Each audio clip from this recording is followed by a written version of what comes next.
نن له سهاره تاسې باور وکړئ چې یوه ثانیه ما قرار نه دی پیدا کړی. په هر 10 دقیقو کې ماته یوه ویډیو راغلې ده.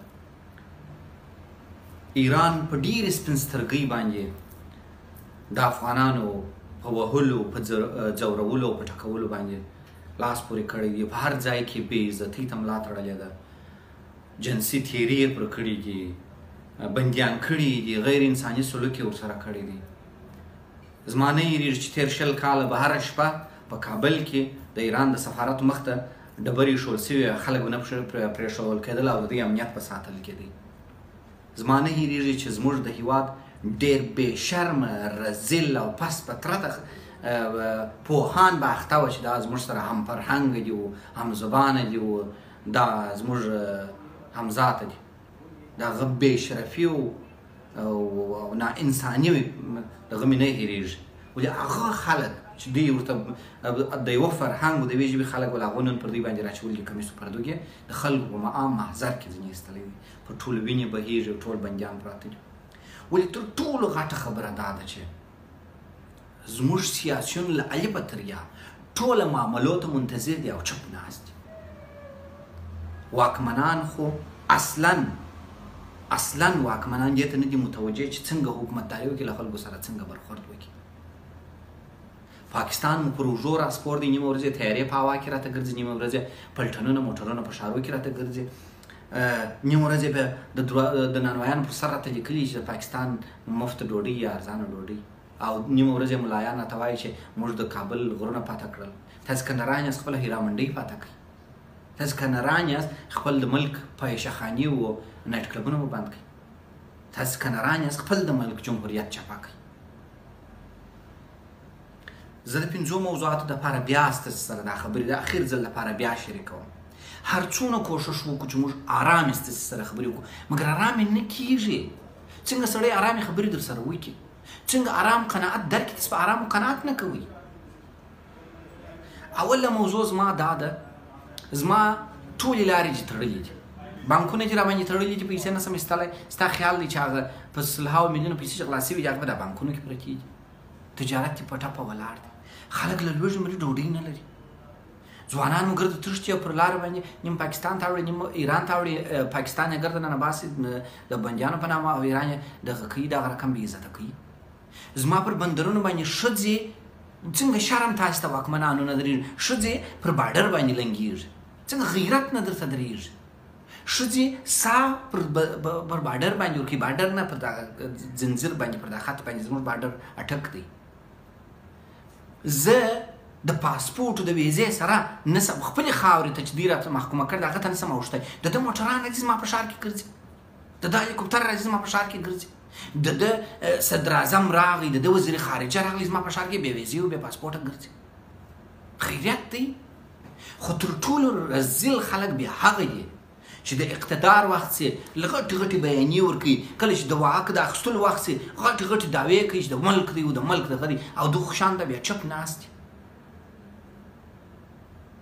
اوله خبره مې د نجونو د تعلیم دی. دلیل راکړئ، موږ ته قناعت راکړئ، چیش دپاره مو د نجونو مکتبونه بند کړي دي؟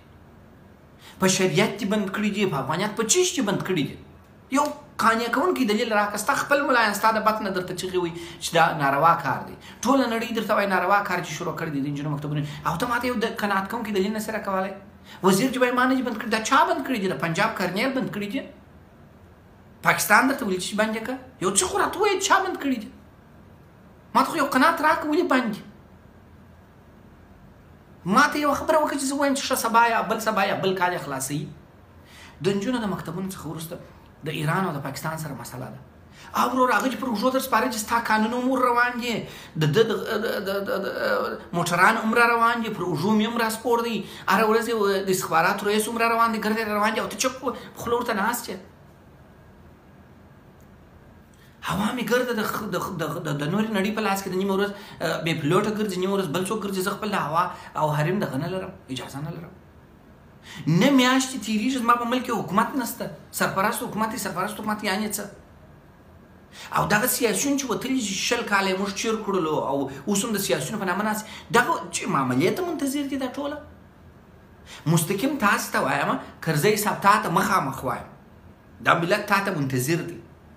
ډاکټر صاحب اشرف غني چې هر چیرې پټ یې چې هر چیرې یې دا ملت تا ته منتظر دی ته د دې ملک په رایه کوې که نه وې ته رئیس جمهور وې راوځه دا دعوا وکړه راوځه دا د نړیوالو ته دا عریضه وکړه چې زه سم رئیس جمهور یم حکومت مله چپه کوي اوس سرنوشت د دې مملکت څه شو د شمالي ټلوالي ټولو مشرانو امرالله صالح ډاکټر عبدالله عطا محمد نور دا ګرده چې ځانونه د امپراتوران ویل دا ملت مو کوم حالت ته پرېښوئ دغه خلک چې راغلي دي د دغو سره خبره وکړئ او د هغه خلکو ته مې هم خبره ده ته زموږ سره چیش کوئ موږ ملت یو موږ نه د هغو سره نه ستاسو سره زموږ سره چیش کوئ بالاخره موږ ته یو لاره راکړئ د خدای لاره ځوانان ماته مسیجونه لیکي د ورځې سلسله مسیجونه راځي چې موږ نږدې چې ځان وژنې کاشکې دا ځان وژنه روا وای څونه مسیجونه در واستوم هر څونه کوشش وکړو چې آرام سو په ارامۍ نه کېږي دا ملک تباه دی نور خلک اولادونه خرڅوي تاسې دا ځوانان ووینئ چې په دې ایران کې څه ورسره کېږي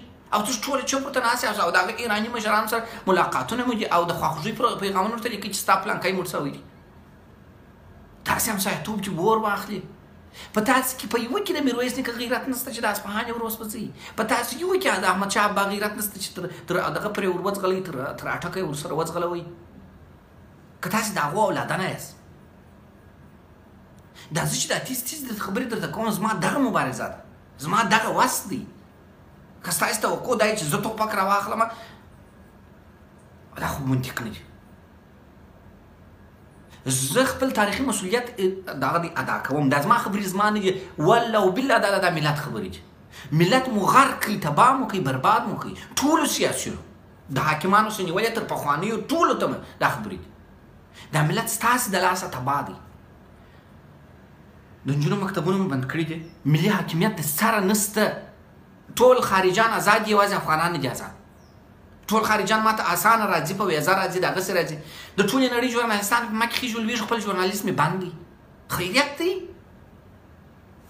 دغه څخه وروسته د حکومتدارۍ مسله ده د حکومت څه په کوئ دغه رقم کېږي حکومت او که کوئ هم اعلان خو یې کوي چې دغه حکومت مو دی دغه مو قانون چې موږ د اقل پوه چې قانون څه دی په شریعت یې کوئ په یو بل قانون جوړوئ څه شي کوئ یو شی خو وکړئ چې موږ یا بیعت وکړو یا انتخابات وکړو یوه لاره خو راته راوباسئ بیعت خو په اسلام کې اصول لري ته زما بیعت غواړې که نه غواړې د عام ولس بیعت غواړې که نه غواړې دا بیعت خو دا رقم نه چې تر الیکشن څخه علاوه بیعت دی دا خو نه دی بیعت خو زما څه واخله ته چې زه خو تا پیدا کړم چې خپله خبره درته وکړم چې زما دغه مشکلات وژنې غلاوې ترورګرده اوج ته رسېدلی دي او ملت د ستوني نیول سوی دی نه خیژه چې ووځي هلته دستي وډبول سي بندي سي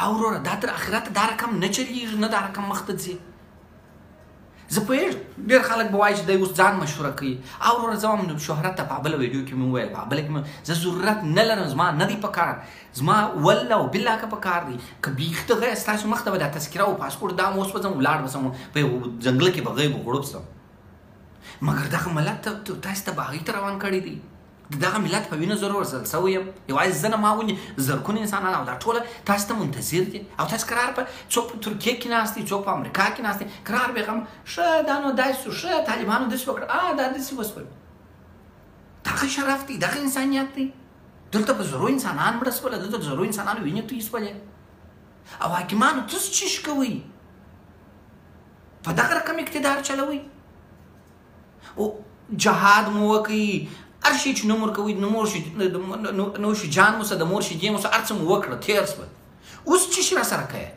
په دغه جهاد ما پسې وژنې پسې ختموي مې جهاد دې وکړئ نو خدای ته باندې وکړي خو نو حکومت راته جوړ کړه که یا وه دغسې کښېنه بلا خدای رسوي خدای حکومتونه خپله خدای نه راته کېږي هغې په خلکو کوي خدای جل په قرآن عظیم شان کې وایي چې زه هېڅ څوک نه بدلوم چې تر څو خپله راولاړ نه شي تا ډاکټر و پی ایچ ډي و لیسانس و ماسټر ایسته کړ ګرد چې کښېنول یوازې چې قاریان ملا صاحبان راوستل راته کښېنول و تا کښېنه راته غوږ راته ونیسه زه خو غوږ درته نیسم زه شریعت در سره منم زه خدای در سره منم زه مسلمان یم د مسلمان زوی یم د مسلمان مسی یم مګر دا رقمونه کې موږ خو نو ګرده نو کاپیران چې ته اوس د ګرد سره هغه دغه کوي او وروره د دې مملکت سرنوشت معلوم کړي یو کال تېرېږي موږ ته دغه راکړئ یو لاره په لاس راکړئ پیغمبر ته خدای وایي چې په 3 ورځې سفر وځي 3 نفره یو نفر مشر وټاکئ تاسو تر اوسه موږ ته مشر نه دی رامعلوم کړی ګرد مو سرپرستان راته معلوم کړي دا کیسه خلاصه کړئ.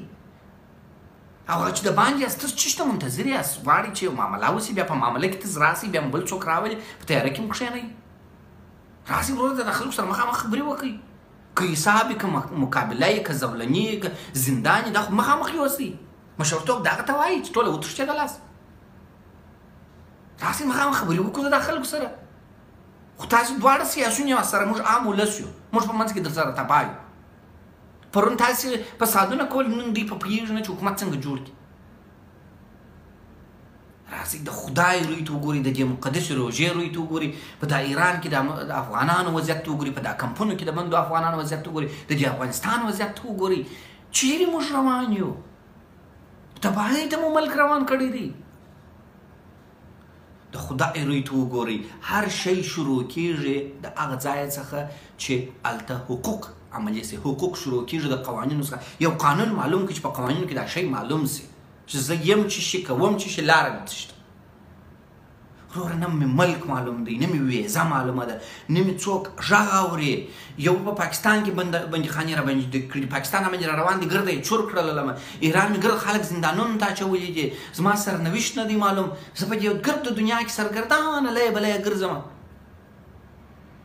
وشرمېږئ د تاریخ وشرمېږئ د خدای وشرمېږئ چې په څه شي باور لري دغسې وشرمېږئ.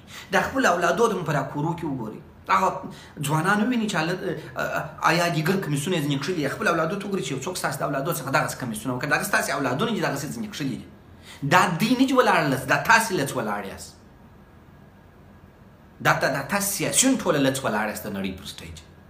دا د هغو وجود د هغو جسم نه معلومېږي دا ستاسې دا معلومېږي. هغه څوک نه پېژني سبا امرې هغه ځي خو یو ځوان به یو نوم به لري ولې ته به د اخرته فرشتان مې دا وایي د هغه ملک مشر و سیاسي دی چې خلکو څخه یې به پر سټیجونو خلکو پردګونه وایستل ویډیوګانې ورته ډکولې او دوی بې شرمان ناست به ورته لیکلې چې ما د غامت شریک هستیم چې دغونه خلک جوړوي. وشرمېږئ یو لږ غیرت وکړئ. هغه پاکستان چې موږ ګرد عمر پېغور وکړو د هغو څخه یې زده کړئ. هغې بسته نظام یې واوښتي د پښې پزه نه ده وینې سوې. یو لږ شرم په ځان کې پیدا کړئ یو لږ غیرت په ځان کې پیدا کړئ. زه پوهېږم خبرې مې ډېرې توندې دي ډېرې احساساتي دي مګر دا د ولس خبرې دا زما نه دي والله وبالله که زما دي. بس دغه 5 نکتې دي. نجونې مکتبو ته پرېږدئ کې نه پرېږدئ دلیل وړاندې کړئ چې ولې نه پرېږدو. پر موږ باندې دا د نورې نړۍ ظلم چې را روان دی د دې مخه ونیسئ. زموږ د مملکت سرنوشت معلوم کړئ زموږ د حکومت سرنوشت معلوم کړئ. او سیاسیون چې تښتېدلي یاست که د باندې یاست ما تر اوسه د تښتېدلي کلمه نن درته وایم مخامخ ځکه ستاسې ته دې مرګ چې 20 کاله چې پر دې ملک اقتدار وچلوئ اوس هلته چپ ناست یې سپونې دې نه خېږي بیرېږي. حد اقل دغونه ووایه چې بندي یم حد اقل دغونه ووایه چې پلانکی ملک مې نه پرېږدي. یو ورځ خو به مړ کېږي یو ورځ خو به بلا وي. وشرمېږئ چې ټوله تښتېدلي یاست خپل ملت او خپل قومونه ګرده دغه ته پرېښي دي تورې تیارې ته پرېښي دي. حاکمانو دا زما خبرې خپل په تخریب مه اخلئ. زه د دې ملت سړی یم د دې ملت غږ یم. ستاسې ته هم مخامخ درېږم پخوانیو حکومتونو ته هم درېدلی یم د دې وروسته به هم درېږم تر څو چې په دا غاړه کې مې سازي زه ولاړ یم. او کوم غلط را باندې پیدا کړل چې یا مې د چا طرف نیوئ یا مې د چا تخریب کوئ زما مرګ تاسو ته روا دی در بخښلی به دي خو مړ مې کوي. دا ملک حاکمانو ستاسو د لاس هم تباه دی د پروني لاس هم تباه و. ګرده سره کښېنئ نتیجې ته سره ورځئ که نتیجې ته سره ونه رسېدلاست تاسو به هم خدای هلاک کړي دا ملت به هم دغه ملت به پر دغه ځای بیا ولاړې تاسو به نه یاست بیا به یو بل څوک راپورته کوي. د ملت د قهر وبېرېږئ د خدای د قهر وبېرېږئ. دا ملک مو تباه کړی دی او تباهۍ ته مو روان کړی دی. پر خپلو اولادو یې قیاس کړي د خلکو اولادونو پر سړکونو باندې د لوږې ساه ورکوي خلک خپل اولادونه خرڅوي او خلک دغه ایران منحوس او پاکستان رزل دواړه زموږ په اوږو راسپارلي دي او تاسو ورته ګورئ رډ رډ. او کوم افغان ځوانانو چې پر دغو کمیس کښل کېږي او لڅې ویډیوګانې راوځي دا د هغو ویډیوګانې نه دي دا ستاسې مشرانو ویډیوګانې دي. دا تاسې مشران پر سټیج ولاړ یاست لڅوي مو خلک. دا د ملک تاسې لڅ کړي دا د ملک تاسې دغسې بې شرمه او بې حیثیته او بې شرفه کړي چې نن یې پاسپورټ ته په سپکه کتل کېږي نن یې نوم ته په سپکه کتل کېږي. نن په نړۍ کې تر ټولو ضعیفه بدنامه خلک افغانان دي د چا د لاسه ستاسې د لاسه. خدای مو دغسې شرمنده کړه که نو سم نه کوي لکه د افغان ملت او افغان ولس چې مو دغسې کړی دی. موږ ته بې له شرا او بې له دعا او بل شي نه دي راپاته. موږ مو دغه حالت ته راورسولو. خدای دې هغه څه په تاسې ویني چې پر موږ مو تېر کړه او پر موږ تېرېږي. خو وطن به زنده باد وطن به دې زنده باد او په وطن کې ولاړ ظلمي دې زنده باد چې هر درد غم ته درېدلی دي هر غم و درد پر ځان تېروي دا ولس دا وسته ټولو ګریوان د محشر په ورځ نیسي که حاکمان یاست که ستاسو مخکې حاکمان ټولو ته به درېږي په لوکسو کورزینانو کې ګرځي په زرېدلو موټرانو کې ګرځي او ولس دې د لوږې مري او ایران یې درته لڅوي پاکستان دې پر اوږو در سپوري په کابل کې جم درته ناست هر ځای جم درته ناست بس نو دا خبرې که تاسې اورېدې واورېدې که نه زموږ نور نشي زده دي نه نشي کولی خدای مو مل شه خدای دې موږ ټوله سړي کړي